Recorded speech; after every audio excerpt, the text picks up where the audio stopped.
ಕ್ಷಮಿಸು ನನ್ನ ಗೆಳತಿ ನೀನು. ಕತೆ ಇಷ್ಟವಾಗಿದ್ದರೆ ತಪ್ಪದೆ ಕಮೆಂಟ್ ಮಾಡಿ, ಲೈಕ್ ಮಾಡಿ, ಶೇರ್ ಮಾಡಿ. ನಾಯಕ ವಿಶಾಲ್ ಯಾವಾಗಲೂ ಹೊರಟು ಯಾರ ಮಾತಿಗೂ ಕಿವಿ ಕೊಡದ ತನ್ನದೇ ಲೋಕದಲ್ಲಿ ತೇಲುವ ಮುಂಗೋಪಿ.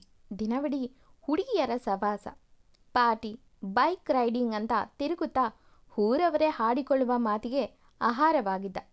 ಮಗನ ಈ ವರ್ತನೆಯಿಂದ ಪ್ರತಿಷ್ಠಿತ ಮನೆತನ ಆಗಿದ್ದಂಥ ತಂದೆ ತಾಯಿ ಗೌರಿ ಮತ್ತು ಮಂಜುನಾಥ್ ಅವ್ರಿಗೆ ಸಮಾಜದಲ್ಲಿ ತಲೆ ಎತ್ತಿ ನಡೆಯೋದಂತಾಗಿತ್ತು. ದಿನದಿಂದ ದಿನಕ್ಕೆ ಇವನಿಂದ ಮನೆಯ ಮರ್ಯಾದೆ ಹರಾಜಾಗುವುದನ್ನು ನೋಡಲಾಗದೆ ಒಂದು ದಿನ ತಂದೆ ಗಟ್ಟಿಯಾಗಿ ನಿಂತು, ಇನ್ನು ನಿನ್ನ ಈ ಆಟ ನಡೆಯಲ್ಲ ವಿಶಾಲ್, ತಕ್ಷಣ ಮದುವೆ ಆಗು ಎಂದು ಗದರಿದ್ರು. ವಿಶಾಲ್ಗೆ ಮದುವೆಯಾಗಲು ಕಿಂಚಿತ್ತೂ ಇಷ್ಟವಿರಲಿಲ್ಲ. ಆದರೆ ತಂದೆಯ ಕೋಪ, ತಾಯಿಯ ಕಣ್ಣೀರು ನೋಡಿ ಬೇಸರ ಮಾಡುವುದು ಬೇಡ ಎಂದುಕೊಂಡು, ನಿಮ್ಮಿಷ್ಟ, ನೀವೇ ಯಾವುದಾದ್ರೂ ಹುಡುಗಿನ ನೋಡಿ ಎಂದು ಬೇಜವಾಬ್ದಾರಿಯಿಂದಲೇ ಹೇಳಿ ಹೊರಟ. ಅವನ ಒಪ್ಪಿಗೆಯ ಮಾತು ಕೇಳಿ ಮನೆಯವರು ಖುಷಿಯಿಂದ ಪಕ್ಕದೂರಿನ ಒಂದು ಒಳ್ಳೆಯ ಮನೆತನದ ಹುಡುಗಿಯ ಸಂಬಂಧ ತಂದರು. ಒಂದು ದಿನ ವಿಶಾಲ್ ಹೀಗೆ ಪಕ್ಕದೂರಿನಲ್ಲಿ ಒಂದು ಸಂಬಂಧ ಇದೆಯಂತೆ, ನಾವು ನೋಡೋ ಮೊದಲು ನೀನು ಹೋಗಿ ಆ ಹುಡುಗಿಯನ್ನ ನೋಡ್ಕೊಂಡು ಬಾ ಎಂದು ವಿಶಾಲನನ್ನು ಕಳಿಸಿದ್ರು. ಆದರೆ ವಿಶಾಲ್ಗೆ ಅಲ್ಲಿಗೋಗಲು ಮನಸ್ಸಿರಲಿಲ್ಲ. ಮನೆಯವರ ಒತ್ತಾಯಕ್ಕೆ ಬಿದ್ದ ವಿಶಾಲ್ ಅಲ್ಲಿಗೋಗಿ ಬಂದೆ ಎನ್ನುವಂತೆ ಸ್ನೇಹಿತರ ಸಲಹೆ ಮೇರೆಗೆ ಒಂದು ಸುಳ್ಳು ಹೆಣೆದ. ಆ ಹುಡುಗಿಗೆ ಈಗಾಗಲೇ ಬೇರೆ ಯಾರೋ ಲವರ್ ಇದ್ದಾನಂತೆ. ಆ ಹುಡುಗಿ ಆ ಹುಡುಗನ ಜೊತೆ ಗುಟ್ಟಾಗಿ ಮೀಟ್ ಮಾಡುತ್ತಾ ಊರೂರು ಸುತ್ತುತ್ತಿದ್ದಾಳೆ. ಊರಲ್ಲಿ ನೋಡಿದವರನ್ನ ಕೇಳಿದಾಗ ಇದನ್ನೇ ಹೇಳಿತು, ಅಂಥ ಕ್ಯಾರೆಕ್ಟರ್ಲೆಸ್ ಹುಡುಗಿ ನನಗಂತೂ ಬೇಡ, ಇನ್ನು ಒತ್ತಾಯವಾಗಿ ಮದುವೆ ಮಾಡಿದ್ರೆ ಹೆಸರಿಗೆ ತಾಳಿ ಕಟ್ಟಿ ಎಲ್ಲಾದರೂ ದೂರ ಹೋಗ್ತೀನಷ್ಟೆ ಎಂದು ಖಡಾಖಂಡಿತವಾಗಿ ಹೇಳಿಬಿಟ್ಟ. ಆದರೆ ತಾನು ಹಾಡಿದ ಆ ಒಂದು ಸಣ್ಣ ಸುಳ್ಳು ತನ್ನ ಇಡೀ ಜೀವನವನ್ನೇ ಬದಲಾಯಿಸಲಿದೆ ಎಂಬ ಸಣ್ಣ ಸುಳಿವು ಕೂಡ ಆ ಕ್ಷಣದಲ್ಲಿ ಅವನಿಗೆ ಇರಲಿಲ್ಲ.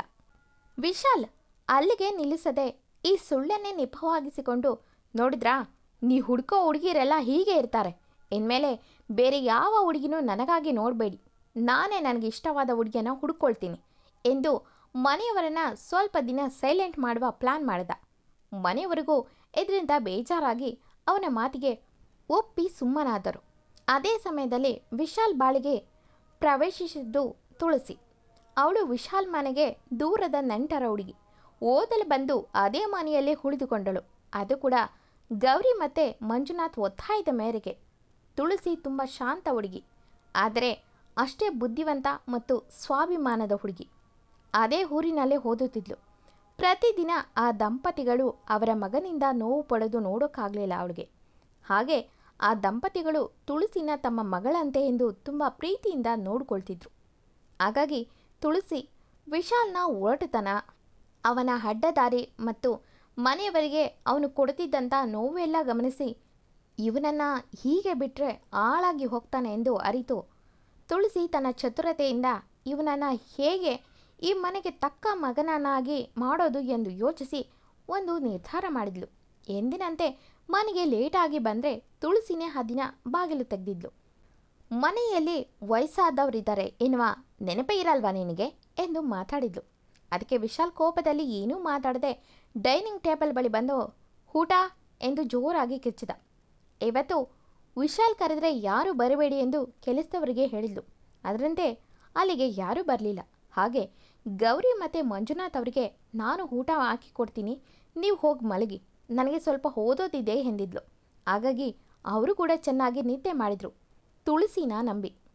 ಯಾರು ಬಾರದ್ದನ್ನು ನೋಡಿ ಎಲ್ಲ ಹೇಳೋದ್ರು ಎಂದು ಕಿರ್ಚುತ್ತಿದ್ದವನ ಮುಂದೆ ಊಟ ಇಟ್ಟು, ಇವತ್ತೇ ಕೊನೆ, ಹೀಗೆ ಲೇಟಾಗಿ ಬಂದರೆ ಊಟ ಇರಲ್ಲ, ಹಾಗೆ ನಾಳೆಯಿಂದ ಡೋರ್ ಕೂಡ ತೆಗೆಯಲ್ಲ ಎಂದು ವಾರ್ನಿಂಗ್ ಕೊಡುತ್ತಾ ಊಟ ಹಾಕಿಕೊಟ್ಟು ತಿಂದು ಮಲಗಿ ಅಂದ್ಲು. ಅವಳ ಮಾತುಗಳು ತುಂಬ ಅಧಿಕಾರವಾಗಿತ್ತು. ವಿಶಾಲ್, ಹೇ ಯಾವಳೆ ನೀನು, ನನ್ನ ರಿಸ್ಟ್ರಿಕ್ಟ್ ಮಾಡೋಕ್ಕೆ, ನೀನೇ ನನ್ನ ಹೆಂಡ್ತಿನ ನನ್ನ ಮೇಲೆ ಅಧಿಕಾರ ಚಲಾಯಿಸೋಕ್ಕೆ ಎಂದ.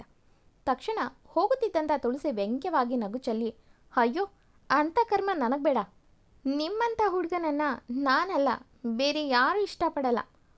ಒಂದು ಜವಾಬ್ದಾರಿ ಇರುವ ಹುಡುಗನಿಗೆ ಇರಬೇಕಾದಂಥ ಒಂದು ಕ್ವಾಲಿಟಿ ಕೂಡ ಇರದ ಬೇಜವಾಬ್ದಾರಿ ಹುಡುಗನನ್ನು ನಂಬಿ ಯಾರು ಬರಲ್ಲ ಎಂದು ಸಣ್ಣಗೆ ನಕ್ಕು, ಪಾಪ ಆಂಟಿ ಅಂಕಲು ನನ್ನನ್ನು ಮಗಳ ಸ್ಥಾನದಲ್ಲಿಟ್ಟು ನೋಡ್ಕೊಳ್ತಿದ್ದಾರೆ, ನನಗೆ ಈ ಮನೆಯ ಅನ್ನದ ಋಣ ಇದೆ, ಹಾಗಾಗಿ ನಿಮ್ಮನ್ನು ನೋಡಿ ಈ ಮಾತನ್ನು ಹೇಳಬೇಕು ಅನ್ನಿಸಿದೆ, ಅದಕ್ಕೆ ಹೇಳಿದೆ, ಕೇಳೋದಾದರೆ ಕೇಳಿ, ಇಲ್ಲ ಹೀಗೆ ನಾಲಾಯಕ್ಕಾಗಿ ಇರಿ, ಐ ಡೋಂಟ್ ಮೈಂಡ್ ಎಂದು ಮಾತಾಡುವ ಮರುಕ್ಷಣವೇ ಅವಳ ಕುತ್ತಿಗೆ ಹಿಡಿದ ವಿಶಾಲ್. ತುಳಸಿ ಹೆದರ್ಲಿಲ್ಲ. ಅವನ ಕಣ್ಣಲ್ಲಿ ಕಣ್ಣಿಟ್ಟು ನೋಡ್ತಾ, ಒಂದು ಹುಡುಗಿ ಜೊತೆ ಹೇಗೆ ನಡೆದುಕೊಳ್ಬೇಕು ಅನ್ನೋ ಮಿನಿಮಮ್ ಕಾಮನ್ ಸೆನ್ಸ್ ಇಲ್ಲದ ವ್ಯಕ್ತಿ ಒಂದು ಹುಡುಗಿಗೆ ಗಂಡ ಆಗೋಕ್ಕೂ ಸಾಧ್ಯ ಇಲ್ಲ ಎಂದವಳು ತಿರುಗಿಸಿ ವಿಶಾಲ್ ಕೈನ ಗಟ್ಟಿಯಾಗಿಡಿದು ಅವನಷ್ಟೇ ನೋವು ಮಾಡಿದ್ಲು.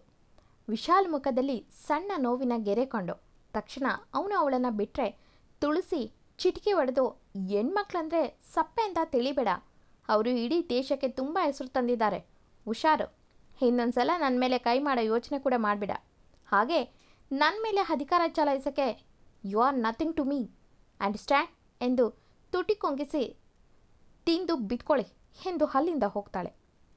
ಅವನಿಗೆ ಅವಳ ಮಾತುಗಳು, ಅವಳ ತಿರಸ್ಕಾರ ಕೋಪ ತರಿಸೋ ಬದಲು ಸೈಲೆಂಟ್ ಮಾಡಿತು. ಅಂದಿನಿಂದ ತುಳಸಿ ಬೆಳಗ್ಗೆ ಸಂಜೆ ಇರುತ್ತಿದ್ದರಿಂದ ಅವಳ ಸಣ್ಣ ಸಣ್ಣ ಕಾಳಜಿ, ಅವಳ ನಗು, ಮಾತಾಡುವ ರೀತಿ ವಿಶಾಲ್ನ ಗಮನ ಸೆಳೆಯಲಾರಂಭಿಸಿತು. ವಿಶಾಲ್ ಇದುವರೆಗೂ ಕಂಡಂಥ ಹುಡುಗಿರನ್ನ ಕೇವಲ ಸಮಯ ಕಳೆಯುವ ಸಾಧನವಾಗಿ ನೋಡುತ್ತಿದ್ದ. ಆದರೆ ತುಳಸಿಯ ಪಾವಿತ್ರತೆ ಮತ್ತು ಗಾಂಭೀರ್ಯ ಹೊಸದೊಂದು ಅನುಭೂತಿನ ನೀಡಿತು ಅವನಿಗೆ. ದಿನ ಕಳೆದಂತೆ ಅವನು ಬೇಗ ಮನೆಗೆ ಬರೋಕ್ಕೆ ಶುರು ಮಾಡ್ದ. ಅದು ಕೂಡ ಎಲ್ಲ ಒಟ್ಟಿಗೆ ಕೂತು ಊಟ ಮಾಡುವಾಗ ಅವಳ ಜೊತೆ ತಾನು ಕೂರುವ ಸಲುವಾಗಿ. ಎಲ್ಲರೂ ಚೆಸ್ ಆಡುತ್ತಿದ್ರೆ ಇವನು ತಾನು ಆಡುತ್ತೇನೆ ಎಂದು ಅವರ ಜೊತೆ ಸೇರಿಕೊಳ್ತಿದ್ದ. ದೇವಸ್ಥಾನಕ್ಕೆ ಹೋದರೆ ಡೀಸೆಂಟ್ ಹುಡುಗೆ ದೊಡ್ಡ ತಾನು ಮನೆಯವ್ರ ಜೊತೆ ಹೋಗ್ತಿದ್ದ. ತುಳಸಿ ಗೌರಿಯವರ ಜೊತೆ ಮಾರ್ಕೆಟ್ಗೆ ಹೋದರೆ ತಾನು ಅವರ ಜೊತೆ ಹೋಗ್ತಿದ್ದ. ಹೀಗೆ ಅವಳೆಲ್ಲಿ ಇರ್ತಾಳೋ ಅಲ್ಲೆಲ್ಲ ವಿಶಾಲ್ ಉಪಸ್ಥಿತಿ ಇರ್ತಿತ್ತು. ಒಂದು ದಿನ ಸ್ವಲ್ಪ ಲೇಟ್ ಆಗಿತ್ತು. ಹಾಗಾಗಿ ಮಂಜುನಾಥ್ ಅವರು ವಿಶಾಲ್ ಹೊರಗೆ ಹೋಗೋದನ್ನು ನೋಡಿ, ವಿಶಾಲ್, ತುಳಸಿನ ಸ್ವಲ್ಪ ಅವಳ ಕಾಲೇಜ್ ಬಳಿ ಡ್ರಾಪ್ ಮಾಡು ಅಂದಾಗ, ತುಳಸಿ, ಬೇಡ ಅಂಕಲ್, ನಾನೇ ಹೋಗ್ತೀನಿ, ಕ್ಯಾಬ್ ಬುಕ್ ಮಾಡಿದ್ದೀನಿ ಅಂದ್ಲು. ಆದರೂ ಮಂಜುನಾಥ್ ಅವರು, ಅಲ್ಲಮ್ಮ ತುಳಸಿ, ಕ್ಯಾಬ್ ಬಂದು ನೀನು ಹೋಗೋಕ್ಕೆ ಲೇಟ್ ಆಗುತ್ತೆ, ಇವತ್ತು ಬೇರೆ ಸೆಮಿನಾರ್ ಇದೆ ಅಂತ ಹೇಳ್ದೆ, ಈಗ ತಲೆ ಕೆಡಿಸ್ಕೊಳ್ದೆ ವಿಶಾಲ್ ಬೇಗ ರೀಚ್ ಆಗ್ತಾನೆ ಎಂದು, ವಿಶಾಲ್ ಹೋಗಿ ಗಾಡಿ ತೆಗಿ ಎಂದವರು, ತುಳಸಿ ಹೋಗಮ್ಮ ಬೇಗ, ಹಾಗೆ ಆಲ್ ದ ಬೆಸ್ಟ್ ಎಂದರು ನಗುತ್ತಾ. ತುಳಸಿಗೆ ಬೇರೆ ದಾರಿ ಇರದೆ ವಿಶಾಲ್ ಬೈಕ್ ಹತ್ತಿದ್ಲು. ಹೊಸ ಟ್ರೆಂಡ್ ಇರುವ ಗಾಡಿ ಮೇಲೆ ಕೂತವಳು, ಎಷ್ಟು ಹುಡುಗಿರು ಹತ್ತಿದ್ರು ಈ ಗಾಡಿ ಮೇಲೆ ಎಂದು ಗೊಣಕೊಂಡ್ಳು. ವಿಶಾಲ್ ಗಾಡಿ ಸ್ಟಾರ್ಟ್ ಮಾಡಿ ಅಂಪ್ಸ್ ಬಂದಾಗ ಸ್ಪೀಡ್ ಜಾಸ್ತಿ ಮಾಡಿದ್ದ. ಇವಳಿಗೆ ಬೇಜಾನಿದೆ ಎಂದು. ಆದರೆ ಎಕ್ಸ್ಪೆಕ್ಟ್ ಮಾಡಿದ್ದು ಬೇರೆ ಆದರೆ ಅಲ್ಲಿ ನಡೆದಿದ್ದೇ ಬೇರೆ. ಸ್ಟ್ರಾಂಗ್ ಅಂತ ಹೇಳಿದ್ಲು, ಈಗ ನನ್ನ ಇಟ್ಕೊಳ್ಳೇಬೇಕು ಎಂದುಕೊಂಡಿದ್ದ ವಿಶಾಲ್. ಆದರೆ ತುಳಸಿ ಅವರಿಬ್ಬರ ಮಧ್ಯೆ ಬ್ಯಾಗ್ ಇಟ್ಟು ಗಟ್ಟಿಯಾಗೆ ಹಿಂದೆ ಹಿಡಿದು ಅವನನ್ನು ಒಂದು ಕ್ಷಣಕ್ಕೂ ಮುಟ್ಲಿಲ್ಲ. ವಿಶಾಲ್ ಅದನ್ನು ನೋಡಿ ಶಾಕ್ ಆಗಿದ್ದ. ಎಂಥ ಛತ್ರಿ ಇವಳು ಎಂದು. ಆದರೂ ಅದಕ್ಕೆ ಕೋಪ ಬರಲಿಲ್ಲ, ಬದಲಿಗೆ ನಗು ಬಂತು. ಹೀಗೆ ದಿನ ಕಳೆದಂತೆ ಅವಳ ತಿರಸ್ಕಾರ, ಅವಳ ಒಳ್ಳೆ ಗುಣಕ್ಕೆ ಮೋಡಿಗೆ ಒಳಗಾದವನಂತೆ ವಿಶಾಲ್ ಸಂಪೂರ್ಣವಾಗಿ ಬೆದ್ದು ಹೋದ. ಅವಳಿಲ್ಲದೆ ಬದುಕಲು ಸಾಧ್ಯವಿಲ್ಲ ಎಂಬ ಹಠ ಮೂಡಿತು. ಒಂದು ದಿನ ಧೈರ್ಯ ಮಾಡಿ ಮನೆಯವರ ಸಮ್ಮುಖದಲ್ಲೇ ತಾನು ತುಳಸಿಯನ್ನು ಮದುವೆ ಆಗುತ್ತೇನೆ ಎಂದು ಹೇಳಿದ. ಆದರೆ ಅಲ್ಲಿಯವರೆಗೂ ವಿಶಾಲ್ ಅಂದುಕೊಂಡಂತೆ ಸರಳವಾಗಿ ಏನೂ ನಡೆಯಲಿಲ್ಲ. ಮಂಜುನಾಥ್ ಮತ್ತು ಗೌರಿಯವರು ಈ ವಿಷಯ ಕೇಳಿ ಖುಷಿಯಾದರು. ಅಂತೂ ನಮ್ಮ ತುಳಸಿ ನಮ್ಮ ಮನೆಗೆ ಇರೋ ಹಾಗೆ ಆಗಾಯಿತು ಎಂದು. ಆದರೂ ತುಳಸಿ ಬಳಿ ಈ ವಿಷಯನ ಹೇಳಬೇಕು ಎಂದು ವಿಶಾಲ್ ಮತ್ತು ತುಳಸಿ ಮದುವೆ ಪ್ರಸ್ತಾಪ ಇಟ್ಟರು, ನೇರವಾಗಿ ತುಳಸಿಯ ಮುಂದೆ. ತಕ್ಷಣ ತುಳಸಿ ನೇರವಾಗಿ, ನನಗೆ ಈ ಮದುವೆ ಇಷ್ಟ ಇಲ್ಲ, ನಾನು ಇವನನ್ನು ಮದುವೆ ಆಗಲ್ಲ ಎಂದು ನಿರಾಕರಿಸಿದ್ಲು. ಅವಳ ಮಾತು ಕೇಳಿ ಮನೆಯವರು ಶಾಕ್ ಆಗಿ, ಯಾಕಮ್ಮ ತುಳಸಿ, ಏನಾಯಿತು ಎಂದು ಕೇಳಿದಾಗ ಅವಳು ತಣ್ಣಗೆ, ನಾನು ಬೇರೆ ಹುಡುಗನನ್ನು ಪ್ರೀತಿ ಮಾಡ್ತಿದ್ದೀನಿ ಎಂದು ಬಾಂಬ್ನ ಸಿಡಿಸಿದ್ಲು. ಅಷ್ಟೇ ಅಲ್ಲದೆ, ಇಷ್ಟೆಲ್ಲ ಆದ ಮೇಲೆ ನಾನು ಈ ಮನೆಯಲ್ಲಿ ಇರೋದು ಸರಿ ಇರಲ್ಲ ಅಂಕಲ್, ಹಾಗಾಗಿ ನಾನು ಪೇಜಿಗೆ ಶಿಫ್ಟ್ ಆಗ್ತಿದ್ದೀನಿ ಎಂದು ಹೇಳಿದವಳು ರೂಮ್ಗೆ ಹೋದವಳು ಲಗೇಜ್ ಸಮೇತ ಹೊರಗೆ ಬಂದಳು. ಯಾರಿಗೂ ಕಾಯದೆ ತಕ್ಷಣ ಹೊರಗೆ ಬಂದು ತನಗಾಗಿ ಒಂದು ಪ್ರತ್ಯೇಕ ರೂಮ್ ಮಾಡಿಕೊಂಡು ಅಲ್ಲಿಗೆ ಶಿಫ್ಟ್ ಆದಳು. ಇದುವರೆಗೂ ಯಾವುದೇ ಹುಡುಗಿಯರಿಂದ ತಿರಸ್ಕಾರ ಎದುರಿಸದ ವಿಶಾಲ್ನ ಹೀಗೋಗೆ ದೊಡ್ಡ ಪೆಟ್ಟು ಬಿತ್ತು ಅವಳ ಮಾತಿಂದ. ನನ್ನನ್ನೇ ಬೇಡ ಅಂತಳ ಯಾವನ ಹುಡುಗ ಎಂದು ಸಿಟ್ಟಿಗೆ ಬಿದ್ದ. ಜೊತೆಗೆ ಮಸ್ತರ ಅವನನ್ನು ಕಾಡಲಾರಂಭಿಸಿತು. ಆಟಕ್ಕೆ ಬಿದ್ದ ವಿಶಾಲ್ ಈಗ ತುಳಸಿಯ ಹಿಂದೆ ಬಿದ್ದ. ಪ್ರತಿದಿನ ಅವಳ ರೂಮ್ ಹತ್ರ ಹೋಗಿ ನಿಲ್ಲುವುದು, ಅವಳು ಕಾಲೇಜಿಗೆ ಹೋಗುವಾಗ ಫಾಲೋ ಮಾಡೋದು, ಅವಳನ್ನು ಮಾತಾಡಿಸಲು ಸರ್ಕಸ್ ಮಾಡುವುದು ಅವನ ಪ್ರತಿದಿನದ ದಿನಚರಿಯಾಗಿತ್ತು. ಒಂದು ದಿನ ವಿಶಾಲ್ ಅವಳ ದಾರಿಗೆ ಅಡ್ಡ ಕಟ್ಟಿ, ಯಾರವನು, ನಿನ್ನ ಲವರ್ ಯಾರಂತ ಹೇಳು ಮೊದಲು ಎಂದು ಸಿಟ್ಟಿನಿಂದ ಗದರಿದ. ತುಳಸಿ ಕಿಂಚಿತ್ತೂ ಹೆದರದೆ, ನನ್ನ ಪರ್ಸ್ನಲ್ ಜೀವನ ನಿಂಗ್ಯಾಕೆ, ನಿನ್ನ ಕೆಲಸನ ನೀನು ನೋಡ್ಕೊಂಡೋಗು ಎಂದು ತಾಕೀತು ಮಾಡಿದ್ಲು. ಆದರೂ ಇವನ ಹಠ ಬಿಡಲಿಲ್ಲ. ಇವನ ಪ್ರತಿದಿನದ ಕಾಟ ಮತ್ತು ಹಠಕ್ಕೆ ಬೇಸತ್ತ ತುಳಸಿ ಒಂದು ದಿನ ರಸ್ತೆಯಲ್ಲೇ ನಿಂತು, ಯಾವ ಲವರ್ ಬಗ್ಗೆ ಕೇಳ್ತಿದ್ಯಾ, ನೆನಪಿದ್ಯಾ, ಹಿಂದೆ ನೀನೇ ಹೇಳಿದ್ದೆ ಅಲ್ವಾ, ಯಾರೋ ಕಣ್ಣಿಗೆ ಕಾಣದ ಹುಡುಗಿಗೆ ಈಗಾಗಲೇ ಲವರ್ ಇದ್ದಾನೆ, ಕದ್ದು ಮುಚ್ಚಿ ಯಾವನದೋ ಹುಡುಗನ ಜೊತೆ ಓಡಾಡ್ತಾಳೆ ಅಂತ. ಅದೇ ಸುಳ್ಳನ್ನು ನಾನು ನಿಮ್ಮ ಮನೆಯವ್ರ ಮುಂದೆ ನಿಜ ಮಾಡಿದ್ದೀನಿ ಅಷ್ಟೇ ಎಂದು ವಿಶಾಲ್ ಹಿಂದೆ ಮಾಡಿದ ಆ ದೊಡ್ಡ ಮಿಸ್ಟೇಕನ್ನು ನೆನಪಿಸಿದ್ಲು. ಒಬ್ಬರ ಕ್ಯಾರೆಕ್ಟರ್ ಅಸಾಸಿನೇಷನ್ ಎಷ್ಟು ನೋವು ಕೊಡುತ್ತೆ ಅನ್ನೋ ಅಂದಾಜು ನಿನಗಿರಲ್ಲ. ಯಾಕಂದರೆ ಮಾನ ಮರ್ಯಾದೆ ಅನ್ನೋದರ ಬೆಲೆನೇ ಗೊತ್ತಿಲ್ಲ. ಆದರೆ ನೀನು ಹೇಳಿದ ಒಂದು ಸುಳ್ಳು ನನ್ನ ಲೈಫ್ನ ಎಷ್ಟೆಲ್ಲ ಬದಲಾಯಿಸಿತು ಅನ್ನೋದು ಗೊತ್ತೇನೋ ಎಂದು ಅವನ ಕಾಲರ್ ಹಿಡಿದು ಜಗ್ಗಿದವಳು, ನನ್ನ ತಂದೆ ತಾಯಿನೇ ನನ್ನ ನಂಬಲಿಲ್ಲ ಕಣೋ ರಾಸ್ಕಲ್. ನನಗೆ ಪ್ರತಿದಿನ ನರಕ ಆಗ್ತಿತ್ತು. ಊರಿನವರೆಲ್ಲ ನನ್ನ ಬಗ್ಗೆ ಇಲ್ಲದ ಸಲ್ಲದ ಸುಳ್ಳು ಹೇಳ್ಕೊಂಡು ನನಗೆ ಹಿಂಸೆ ಮಾಡ್ತಿದ್ರು. ನಮ್ಮ ಮನೆಯಲ್ಲೇ ಯಾರೇ ಅವನು, ಕರ್ಕೊಂಡು ಬಾ, ನಿನಗೆ 3 ಗಂಟಾಕ್ಸಿ ನಮ್ಮ ಕೈ ತೊಳೆದುಕೊಳ್ತೀವಿ ಅಂದರು ಎಂದವಳು ಅವನ ಕೆನ್ನೆಗೆ ಒಂದು ಬಾರಿಸಿ, ನನ್ನ ಬಗ್ಗೆ ಏನೋ ಗೊತ್ತು ನಿನಗೆ, ನಾನು ಇಷ್ಟ ಇಲ್ಲ ಅಂದಿದ್ರೆ, ಬೇಡ ಅಂದಿದ್ರೆ ಮುಗಿತಿತ್ತು ಅಲ್ವಾ, ಅದು ಬಿಟ್ಟು ಯಾಕೋ ಇಲ್ದಿರೋ ವ್ಯಕ್ತಿನ ಸೃಷ್ಟಿ ಮಾಡಿ ನನ್ನ ಜೀವನನ ನರಕ ಮಾಡಿದೆ ಎಂದು ಜೋರಾಗಿ ಕಿರ್ಚಿ ಅವನನ್ನು ದೂರ ತಳ್ಳಿ, ನನ್ನಿಂದ ನನ್ನ ಫ್ಯಾಮಿಲಿ, ನನ್ನ ಓದು, ನನ್ನ ಊರು ಎಲ್ಲ ದೂರ ಮಾಡಿದ ನಿನಗೆ ನನ್ನ ನೆರಳಿನ ಸೋಕು ಯೋಗ್ಯತೆ ಇಲ್ಲ ಎಂದು ಅಲ್ಲಿಂದ ಹೋಗ್ತಾಳೆ. ಅವಳು ಹೋಗುವಾಗ ಸಣ್ಣದಾಗಿ ಮಳೆ ಹನಿ ಶುರುವಾಯಿತು.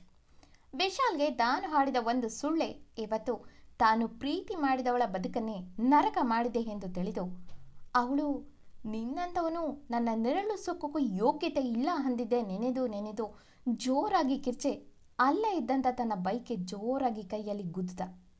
ತನ್ನ ಒಂದು ಸುಳ್ಳಿನಿಂದ ಇವತ್ತು ತನ್ನ ಪ್ರೀತಿ ತನಗೆ ಸಿಗೋದಿಲ್ಲ ಎಂದು ತಿಳಿದು ಮಂಡಿ ಊರಿ ಕುಸಿದು ಕೂತು ತಲೆ ತಗ್ಸಿ, ಐ ಆಮ್ ಸಾರಿ ತುಳಸಿ ಎಂದು ಜೋರಾಗಿ ಕಿಚ್ಚಿದ.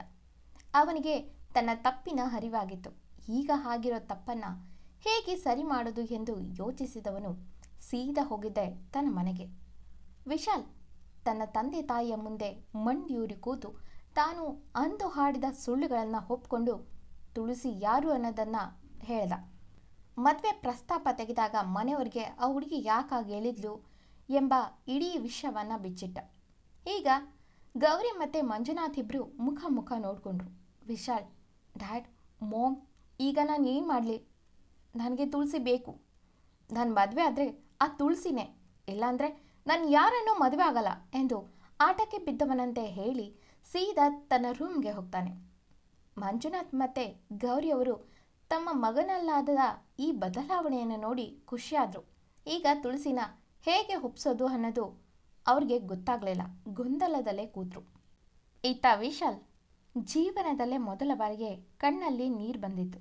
ಅವನು ಹಾಗೆ ಒಂಟಿಯಾಗಿ ಇರೋದನ್ನು ನೋಡೋಕ್ಕಾಗದೆ ವಿಶಾಲ್ ತಂದೆ ತಾಯಿ ತುಳಸಿ ಪೋಷಕರನ್ನು ನೋಡೋಕೆ ಹೋಗ್ತಾರೆ. ಅಲ್ಲಿ ವಿಶಾಲ್ ತುಳಸಿ ತಂದೆ ತಾಯಿ ಮುಂದೆ ನಿಂತು ತನ್ನಿಂದ ಆದ ತಪ್ಪಿನ ಬಗ್ಗೆ ಹೇಳಿ, ನಾನು ನಿಮ್ಮ ಮಗಳನ್ನ ಮದುವೆ ಆಗ್ತೀನಿ ಅಂದ. ವಿಶಾಲ್ ತಂದೆ ತಾಯಿ ಕೂಡ ತುಳಸಿ ಮನೆಯವರಿಗೆ ಬೀಳಿಸಿ ಹೇಳಿದರು, ನಮ್ಮ ಮನೆಯಲ್ಲಿ ನಿಮ್ಮ ಮಗಳು ತುಂಬ ಚೆನ್ನಾಗಿರ್ತಾಳೆ ಎಂದು. ತುಳಸಿ ಮನೆಯವರು ತುಳಸಿ ಇರುವಂಥ ಪೀಜ ಬಳಿ ಬಂದು ನಿಂತರು. ತುಳಸಿಗೆ ಶಾಕ್ ಜೊತೆಗೆ ಕಣ್ಣಲ್ಲಿ ನೀರು ಕೂಡ ತುಂಬಿತ್ತು. ತುಳಸಿ ತಂದೆ ತಾಯಿ ಅವಳನ್ನು ಕ್ಷಮೆ ಕೇಳಿ ಅವಳನ್ನು ಬಿಗಿಯಾಗಿ ಅಪ್ಪಿಕೊಂಡ್ರು. ತುಳಸಿಯ ಅಪ್ಪ ಅಮ್ಮ, ಪ್ಲೀಸ್ ಹೀಗೆಲ್ಲ ಮಾತಾಡಬೇಡಿ ಅಂದ್ಲು. ಈ ಜೀವ ನೀವು ಕೊಟ್ಟ ಭಿಕ್ಷೆ, ಯಾವತ್ತೂ ತಪ್ಪು ದಾರಿ ತುಳಿಯಲ್ಲ ಎಂದು ಬಿಕ್ಕಿ ಕಣ್ಣೀರಾಕಿದ್ಲು. ಅದನ್ನು ದೂರದಲ್ಲೇ ನಿಂತು ನೋಡಿದಂಥ ವಿಶಾಲ್ ಕೂಡ ಕಣ್ ತುಂಬಿಕೊಂಡ. ತುಳಸಿ ತಂದೆ ತಾಯಿ ಮತ್ತು ವಿಶಾಲ್ ತಂದೆ ತಾಯಿ ಇಬ್ಬರು ಕೂತು ತುಳಸಿ ಬಳಿ ವಿಶಾಲ್ ಮದುವೆ ಆಗೋಕ್ಕೆ ಮಾತಾಡ್ತಾರೆ. ಮೊದಲು ಒಪ್ಕೊಂಡಿರಲಿಲ್ಲ, ಆದರೆ ಕೊನೆಗೆ ತುಳಸಿಗೂ ಪರಿಸ್ಥಿತಿಯ ಒತ್ತಡ ತರೋದರ ಜೊತೆಗೆ ಮಾತಲ್ಲಿ ಕಟ್ಟಾಕಿ ಇಬ್ಬರ ಮದುವೆ ಮಾಡಿಯೇ ಬಿಟ್ರು. ಮದುವೆ ಏನೋ ಆಯಿತು, ಆದರೆ ಕತೆ ಅಲ್ಲಿಗೆ ಮುಗಿಲಿಲ್ಲ. ಇಷ್ಟೆಲ್ಲ ತನ್ನ ಮಾನನ ತೆಗೆದು ಬೇಡವೆಂದರೂ ಹಠ ಮಾಡಿ ಮನೆಯವರ ಮೂಲಕ ಒತ್ತಡ ತಂದು ತನ್ನನ್ನು ಮದುವೆ ಆದ ವಿಶಾಲ್ ಮೇಲೆ ತುಳಸಿಗೆ ವಿಪರೀತ ಕೋಪ ಬಂದಿತ್ತು. ಮದುವೆ ಆದ ಮೊದಲ ದಿನದಿಂದಲೇ ಅವಳು ವಿಶಾಲ್ನಿಂದ ಸಂಪೂರ್ಣವಾಗಿ ದೂರ ಇರಲಾರಂಭಿಸಿದಳು. ಒಂದೇ ಮನೆಯಲ್ಲಿದ್ದರೂ ಅವಳ ನಿರ್ಲಕ್ಷ್ಯ ವಿಶಾಲ್ನನ್ನು ಸುಡುತ್ತಿತ್ತು.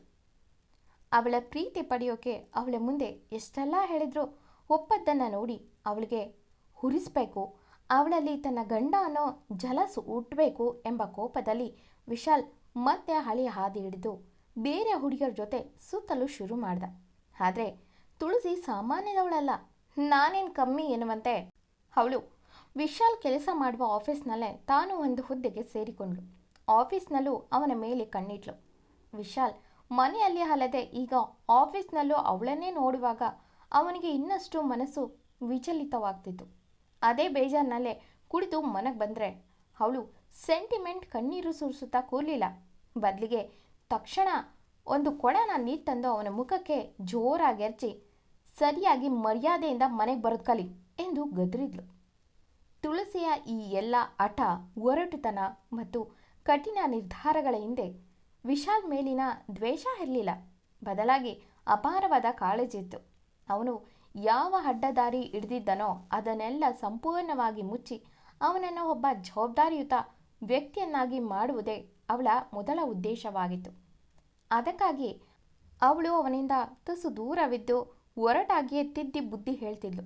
ವಿಶಾಲ್ಗೆ ಆರಂಭದಲ್ಲಿ ಅವಳ ಕಾಟನ ಸಹಿಸ್ಕೊಳಕ್ಕಾಗಲಿಲ್ಲ. ಕೋಪ, ಬೇಜಾರು, ನಿರಾಸೆ ಎಲ್ಲವೂ ಒಟ್ಟಿಗೆ ಕಾಡ್ತಿದ್ದ ಅವನಿಗೆ. ಆದರೆ ದಿನ ಕಳೆದಂತೆ ತುಳಸಿ ತನ್ನನ್ನು ಸರಿದಾರಿ ಮಾಡಲು ಪಡುತ್ತಿರುವ ಕಷ್ಟ ಅವನಿಗೆ ಅರ್ಥವಾಗತೊಡಗಿತು. ಕೋಪದಲ್ಲಿ ಹೇಳಿದ್ರೂ ತನ್ನ ಒಳ್ಳೆಯದಕ್ಕೆ ಹೇಳ್ತಿದ್ದಾಳೆ ಎನಿಸಿತು. ಇಷ್ಟೆಲ್ಲ ಕಾಟ ಕೊಟ್ಟರೂ ಅವಳ ಮೇಲಿದ್ದ ಪ್ರೀತಿ ಅವನಲ್ಲಿ ಕಿಂಚಿತ್ತೂ ಕಡಿಮೆ ಆಗಲಿಲ್ಲ. ಈಗ ಅವನ ಆಟ ಬದಲಾಗಿತ್ತು. ಅವಳ ಮನಸ್ಸನ್ನು ಗೆಲ್ಲಲೇಬೇಕು, ಅವಳ ಕೋಪವನ್ನು ಪ್ರೀತಿಯಾಗಿ ಬದಲಾಯಿಸಬೇಕು ಎಂದು ನಿರ್ಧರಿಸಿದ.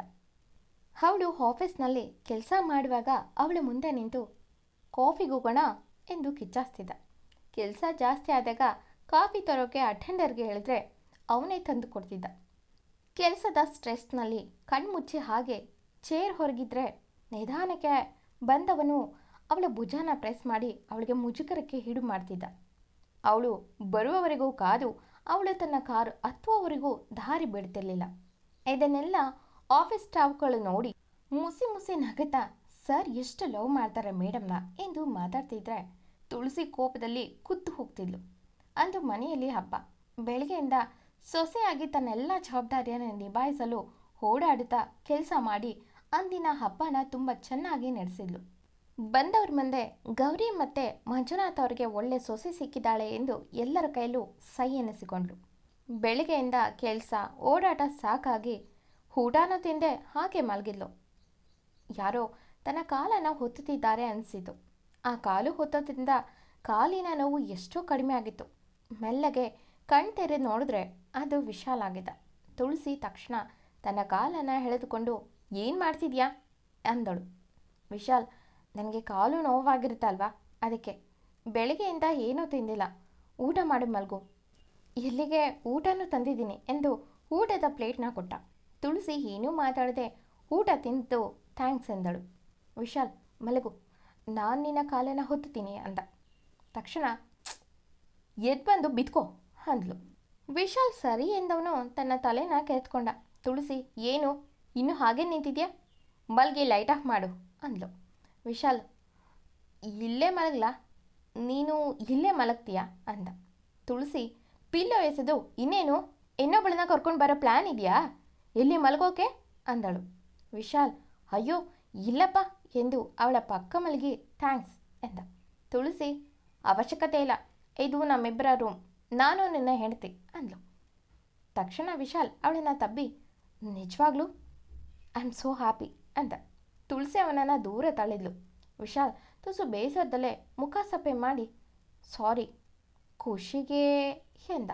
ತುಳಸಿ ಉಸಿ ಕೋಪ ತೋರುತ್ತಾ ಉಸಿರು ಕಟ್ಟಲ್ವಾ, ನಿಧಾನಕ್ಕೆ ತಪ್ಕೊಳಕ್ಕಾಗಲ್ವಾ ಅಂದವಳು ಸಣ್ಣಗೆ ನಕ್ಕಿದ್ದನ್ನು ನೋಡಿ ವಿಶಾಲ್ ಅದನ್ನು ಹೀಗೆ ಕೋಪದಲ್ಲೇ ಹೇಳಬೇಕಾ ಎಂದು ಸರಿ ನಿಧಾನಕ್ಕೆ ಒಂದು ಹಗ್ ಎಂದು ತಬ್ಬಿ I am sorry and I love you so much ಎಂದು ತಬ್ಬಿದವನು ಅವಳ ಹಣೆಗೆ ಸಣ್ಣಗೆ ಮುತ್ತಿಟ್ಟವನು ನಿಧಾನ ಕೊಟ್ಟೆ ಓಕೆನಾ ಎಂದ. ತುಳಸಿ ಹೀಡಿಯಟ್ ಎಂದು ನಕ್ಕವಳು ಅವನನ್ನು ತಪ್ಪಿಕೊಂಡ್ಳು. ವಿಶಾಲ್ ಕೋಪದಲ್ಲೂ ಅವಳ ಕಣ್ಣಲ್ಲಿ ತನಗಾಗಿ ಮಿಡಿಯುವ ಪ್ರೀತಿಯನ್ನು ಗುರುತಿಸಿದ್ದ. ಅವಳ ಒರಟುತನದ ಹಿಂದಿರುವ ಹೆಣ್ಣಿನ ಮಮತೆ ವಿಶಾಲ್ನನ್ನು ಸಂಪೂರ್ಣವಾಗಿ ಉತ್ತಮ ಮನುಷ್ಯನನ್ನಾಗಿ ಮಾಡಿಸಿತು. ಹಾಗೆ ವಿಶಾಲ್ನ ಈ ನಿರಂತರ ಪ್ರಯತ್ನ ಬದಲಾದ ಅವನ ನಡವಳಿಕೆ ಮತ್ತು ಕಣ್ಣಲ್ಲಿನ ನಿಷ್ಕಲ್ಮಶ ಪ್ರೀತಿಯನ್ನು ಕಂಡು ತುಳಸಿಯ ಮನಸ್ಸು ಕೂಡ ಕರಗಿತು. ತಾನು ಅಂದುಕೊಂಡಂತೆ ವಿಶಾಲ್ ಈಗ ಸಂಪೂರ್ಣವಾಗಿ ಯೋಗ್ಯ ಪತಿಯಾಗಿದ್ದ. ತನ್ನ ಕೋಪವನ್ನು ಬದಿಗಿಟ್ಟು ತುಳಸಿ ವಿಶಾಲ್ನ ಕೈ ಹಿಡಿದು ತನ್ನವನನ್ನಾಗಿ ಸ್ವೀಕರಿಸಿದ್ಲು. ಆಟ, ಕೋಪ, ತರಲೆಗಳ ಮಧ್ಯೆ ಆರಂಭವಾದ ಅವರ ಜೀವನ ಕೊನೆಗೆ ಪರಸ್ಪರ ಅರ್ಥ ಮಾಡಿಕೊಂಡು ಒಂದು ಸುಂದರ ಪ್ರೇಮ ಕಾವ್ಯವಾಗಿ ಮುಕ್ತಾಯವಾಯಿತು. Thank you for watching.